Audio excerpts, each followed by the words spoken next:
Braid اور groom cake کا شرعی حکم.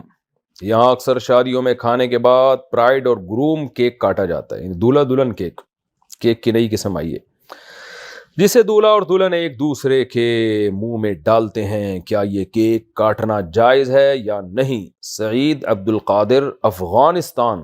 ارے بھائی افغانستان میں بھی اس طرح شروع ہو گیا ہے. بھائی دولہا دلہن کیک کھلائیں ایک دوسرے کو، کلفی کھلائیں، آئس کریم کھلائیں، سیب کھلائیں، یا وہ ایک دوسرے کو جناب ڈانٹ کھلائیں، یہ ان کا ہیڈ ہے کیا؟ لیکن یہ کھلے عام جو کر رہے ہوتے ہیں، ایک دوسرے کے سامنے کیک کھلا رہے ہیں، تو یہ ایک کھلے عام کرنا یہ بے حیائی ہے نا. اس میں مرد بھی دیکھ رہے ہیں، عورتیں بھی دیکھ رہی ہیں، یہ بے حیائی ہے، بےہودگی ہے. وہ بند کمرے میں ایک دوسرے سے اس طرح محبت کا اظہار کریں نا، ساری دنیا کے سامنے کیوں کر رہے ہیں؟ اور ساری دنیا کے سامنے تو بڑی محبت کا اظہار کر رہے ہوتے ہیں، بند کمرے میں ایک دوسرے کو گالیاں یعنی وہ دولہا دلہن جو میرا بیان نہیں سن رہے ان کی بات کر رہا ہوں.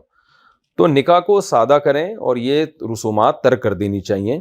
دولہا مردوں میں بیٹھے اور دلہن خواتین میں بیٹھے. یہ رسومات وہیں ہوتی ہیں جہاں بے پردگی ہوتی ہے، یعنی بے پردگی اس کا لازمی جزو ہے.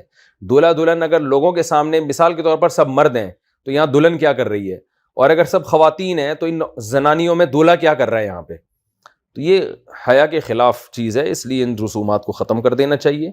ان کو کیک کھلانا ہے تو بند کمرے میں جا کے کھلائیں یا اپنے محرم رشتہ داروں کے سامنے کھلائیں اور محبت کا اظہار کریں، تو اس میں کوئی حرج نہیں ہے تہذیب کے دائرے میں. لیکن یہ جو اسٹیج پہ ہو رہا ہوتا ہے یہ چھچور پنا ہے، یہ کوئی بھی عزت دار آدمی ان چیزوں کو پسند نہیں کرتا، اس سے اجتناب کرنا چاہیے.